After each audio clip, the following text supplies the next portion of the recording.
അങ്ങനെ ഇരു കുടുംബങ്ങളും ആമോദത്തോടെ വസിച്ചിരുന്ന കാലത്ത് ഒരു കൊടുങ്കാറ്റ് പോലെ, ഒരു പേമാരി പോലെ, ഒരു വെള്ളരി പോലെ അവൻ വന്നു.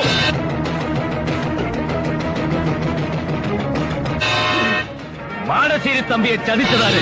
ഒരു പിള്ളയാണോ? അല്ല. കൊച്ചുതമ്പിയാണോ? അല്ല. ഒരു പാലുണ്ണിയാണോ?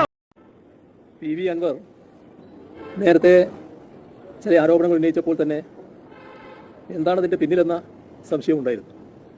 പിന്നെ പുറത്താക്കി എന്നല്ലേ പറഞ്ഞത്? നീ തീപ്പന്തം പോലെ ഞാൻ കത്തും.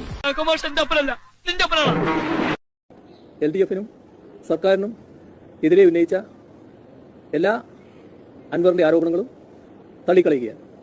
അത് പൂർണ്ണമായും LDF-നെയും സർക്കാരിനെയും അപകീർത്തിപ്പെടുത്താനുള്ള ശ്രമത്തിന്റെ ഭാഗമായി വന്ന ആരോപണങ്ങളായിട്ട് മാത്രമേ കണക്കാക്കാൻ പറ്റൂ. നമുക്കൊക്കെ സാമാന്യ ബുദ്ധിയുള്ളത് കൊണ്ട് അങ്ങനെ ആവാൻ സാധ്യതയില്ലെന്ന് വിശ്വസിക്കാം.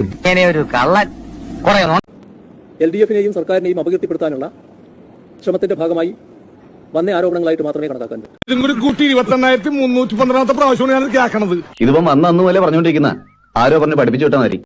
എന്താ നിന്റെ ഫ്യൂച്ചർ പ്ലാൻ? ആ എന്താ ഇംഗ്ലീഷ് കേട്ടിട്ടില്ലേ? എന്താണ് നിന്റെ ഫ്യൂച്ചർ പ്ലാൻ?